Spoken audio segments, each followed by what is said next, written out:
Welcome to the Fit 15 podcast show, where you'll find health and fitness inspiration, motivation, and information shared in 15-minute episodes. Tune in while getting a move on to make leading and enjoying the benefits of a healthy lifestyle almost too easy. It's the Fit 15. And now your host, Catherine Basu. Welcome back to the Fit 15 podcast show. I'm your host, Catherine Basu. And today I'm joined by a special guest, Barbara Spanjers. She's a therapist and wellness coach who is hell-bent on helping women banish the evil tag team of food guilt and body shame. If her name sounds familiar, that's because I've had Barbara on the show previously to talk to us about diets in disguise. So definitely go check out that episode to learn a little more about Barbara and to find out if you're on a diet right now without even knowing it and why that is not a good thing. Today, I brought her back because I wanted to have her talk to us about how you can be a healthy role model for the children in your life. I know as a personal trainer, I often have clients come to me with this as a goal, and it actually excites me when I have a client that wants to be a healthy role model because it usually means they're going to be pretty successful, because wanting to be a healthy role model is a really powerful why. But sometimes these best intentions can backfire a little bit. So Barbara's back to help us navigate that. Barbara, welcome back to the show. Oh, thanks again. You're welcome. So first question, Barbara, how does this happen that our best intentions of trying to be healthy role models sometimes end up backfiring on us? Well, there's sometimes it always seems like there's a trade-off, one thing for the other. And I think right now we have so much emphasis out there on, and I put quotations around this, the child obesity crisis or epidemic. And people are fearful and they don't want their children to develop, diseases like diabetes and whatnot, risk factors for heart disease.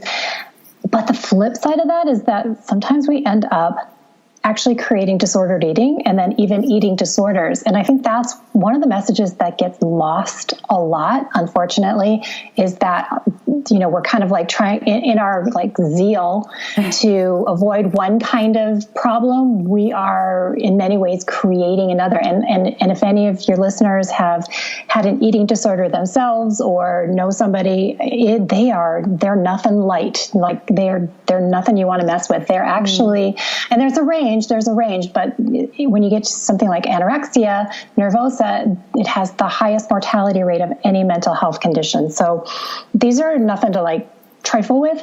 And so most people don't develop a full-blown eating disorder for sure, but it's more of a continuum. We end up kind of creating disordered eating, and that's no fun for anybody. And it actually ends up harming mental health. So my training is as a therapist. So yes, physical health is important, but part of health is our emotional health.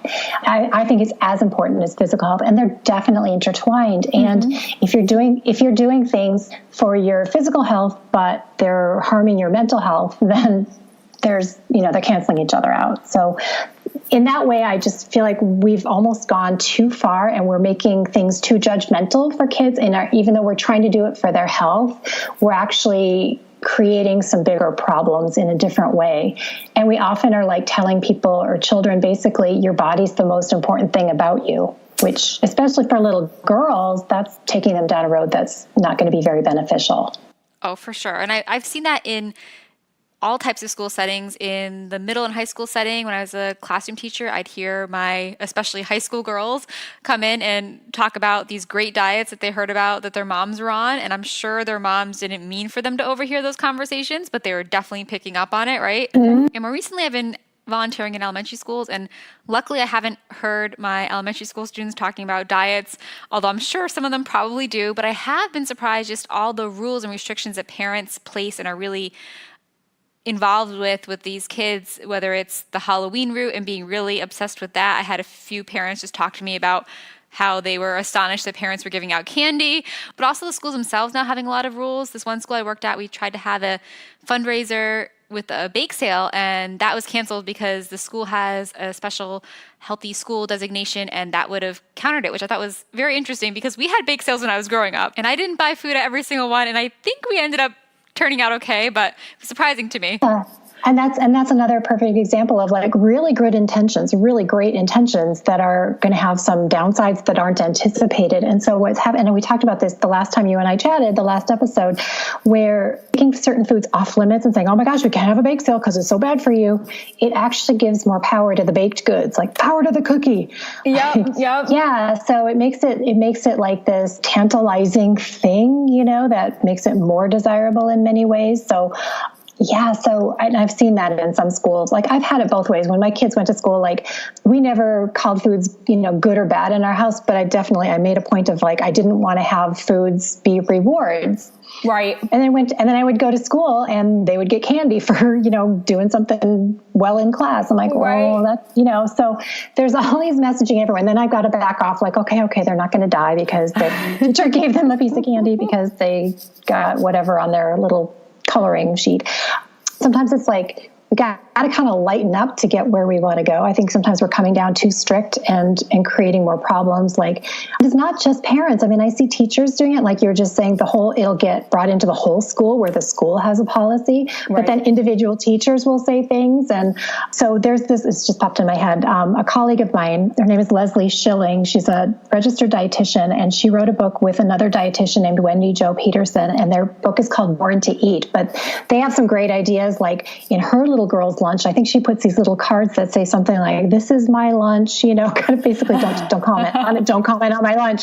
It's her food. She gets to eat it, so that the parents can set the tone and that the kids aren't getting these totally mixed messages. And, we just don't need people being really judgmental about food at home or at school. It's great to encourage a wide variety of foods. Like I'm not saying we shouldn't eat vegetables, like really, truly, we should be eating probably, more of those kinds of foods. However, we don't need to be demonizing the other foods and we don't need to be talking about ourselves. I think that's probably the number one thing that like you said, sometimes parents don't even know that they're doing it and the kids overhear them. The more, if a parent disses their own body, the kid picks up on that. Like, oh, this is what it means to be an adult and I'm growing into an adult. So this is what it means to be a person. We need to criticize our bodies, get any kind of women together and they are always kind of, not all, but often are, I just know, thanks for telling me I look good, but really I see this pooch here, and look, I got to work this off. And like everybody's kind of always putting down their own bodies. So kids really pick up on that. If you're out walking with us, that is your reminder to turn around if you only have 15 minutes. Well, and it is so ingrained that sometimes it's hard to understand that it's even going on. And so for this, I'm like, I could probably spend years in therapy for my own family. However, the one thing that I'm so grateful for growing up is my family was not a dieting family. And so I remember for the first time hearing an adult woman say something negative about her body. I was about 4 or 5. It was our neighbor. And I was just like, what? Are you talking? She's like, oh, I can't eat that. It'll go right to my thighs. And I was like, what? And it totally struck me. And that's why it had stayed with me. I was like, it was just so weird. Like, what the heck are you talking about? What do you mean? And, why is that a bad thing? And like, what's the problem? So I'm really grateful. My mother never actually did any of that. She had some varicose veins. And so she'd be like, oh, I don't want to wear a dress because my veins will show. But I never heard her complain about her body shape or size or, oh, I shouldn't eat that. And all those subtle things that are, sometimes I feel like it's the quote unquote right way to be female in our society. We're supposed to kind of be like, oh, I can't eat that, but I didn't really have a lot of that growing up. So it does stand out more for me. I can pick it out more in the culture. Like, yeah, that's not how it has to be. But it's interesting because I know I've caught myself saying things like that sometimes. I try to be careful, but yeah. And especially struck me because, I don't have kids of my own, but I do work with children that I want to make sure I'm being a good role model for. And I have my own nieces that I don't want to be talking about myself poorly or, other women poorly or engaging in that. So it's really interesting how I can kind of sneak in and just to kind of be more mindful of that. Yeah. And the flip side, so it's not just about, dissing your body, but we don't need to be complimenting people if it appears that they have lost weight because then that's valuing that above everything else. And here's a couple problems with that. First of all, you don't know if they've lost weight, maybe because they're ill. Right. That's true. Maybe, I mean, I had a dear friend go through a divorce and she lost a lot of weight. And then she made a comment like, yeah, but at least I look good. It's like, no, honey, you don't look good. Yeah. I didn't say that, but it was like that. It was so ingrained. She was looking for that, silver lining. Well, at least I lost weight. It's like, no, that's not the way to lose weight. Right. Right. And it's also telling people, if someone's lost weight and then they get all these compliments and then they start to regain weight, like that puts them in a really awkward position, like gives them even more guilt and shame because it's like, oh my gosh, all my friends thought I looked so great and I got all these compliments and now they're going to think I'm a loser. Right. So there's just all kinds of bad outcomes from that. But just really to just step back, our bodies really are, and I wish we would teach our kids more, is like our bodies are less about what they look like and the end point of like what's our cholesterol or whatever. And it's more about our bodies are the vehicles that let us do the important stuff and the fun stuff and the connecting stuff. So our bodies are like a tool, but too often they're treated as the end point. I love that you share that. And I can definitely relate. I know for myself, I had a recurring injury that kept me from some fitness goals of my own. And this past year, I really focused on every time I was able to complete a workout without being injured, just feeling really grateful for my body being able to do that and take me through that. And I think that definitely helped. I was able to finally reach a goal that I had and not be injured. And I know I was doing a lot of different things, but I think that mindset piece and how I was thinking about my body definitely helped in some capacity. So I think it's important to think about that for sure. Giving our bodies a little more credit and they're not the enemy. It's not your enemy. It really isn't. It's trying its best. So what, Barbara, would be the best advice you could give to a parent that wants their children to have a good relationship with food and with their body? Yeah, and then we were actually just even talking about this again, to take that judgment out and to celebrate food for food's sake, and to celebrate our bodies for what they can do. So we don't ascribe, goodness or worthiness of love or happiness or whatever to a body size or shape, so that we are just really focusing more on the essence of a person and the body goes with it, but the body is not the focus. I hope that made sense. I felt like that was a little bit roundabout. Yeah, no, I think that's definitely good. And then one last thing I wanted to ask you about too, Barbara, was to touch on how society's focus on childhood obesity can be detrimental to kids' relationship with food and their bodies. Obviously, we do want to address the childhood obesity epidemic, but can you talk to us a little bit about that and how we want to be careful with our focus on the childhood obesity epidemic?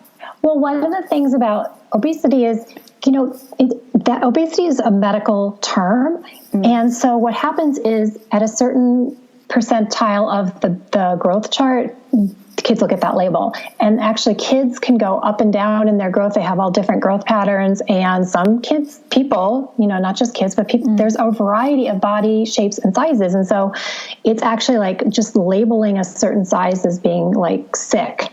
And so it just tends to have this ramification of people go, I'm not worthy. People don't like me. I mean, little kids will even see, there's supposed to be posters that are supposed to promote healthy eating or whatever. And they'll be like, yeah, this poster is telling me that kids who look like me are not wanted. Oh, basically, so to just remove that judgment, we want to support health, both physical and emotional, without having so much of a focus or even any focus really on weight, because there's a lot of science coming out that a lot of weight is genetically determined. So we don't have as much control over weight as we would like to think. Right. In the big picture, looking at like 2 years, 5 years, certainly people can lose weight, but usually their body will get back to where it wants to be in a period of time. So to just kind of remove that judgment, because what's happening is people are saying, well, I want you to be healthier, but the message that the kids are receiving is, I'm not good enough as a person. Right. Like, I'm not wanted. Kids who look like me aren't welcome. Which is definitely not what we want our kids to be feeling. Not at all. Not at all. And there's a lot of bullying. There's a lot of weight stigma out there. So even in the medical community, so we don't want anybody, but especially kids, we don't want them to feel bullied. And I really not want people to feel bullied just because of their body size. Right. Well, I'm glad you're able to join us, Barbara, and hopefully this will help the parents out there that are trying to be healthy role models have some of these topics that we've chatted about on their mind. I know it can be overwhelming hearing all this information and, realizing that we're not the only ones that are impacting our kids' relationships with food. But I think if we take it, one step at a time and start with ourselves first, I think it's a good way to slowly break down the patterns and things that society has given us and help make a change for the next generation. Yeah. Well, I mean, little kids are actually born with the ability to self-regulate with food. And so we unlearn that. And so we can definitely learn it again. Right. I actually did some research on this for some clients, just trying to help them figure out how to feed their toddlers and finding some resources for them on that. And then I've definitely observed it with my own niece, who is a toddler, and she would eat barely any food one day and then the next day go and be eating off of everyone's plates. So definitely having that built-in self-regulation and built-in, eating based on what her body actually needed. That's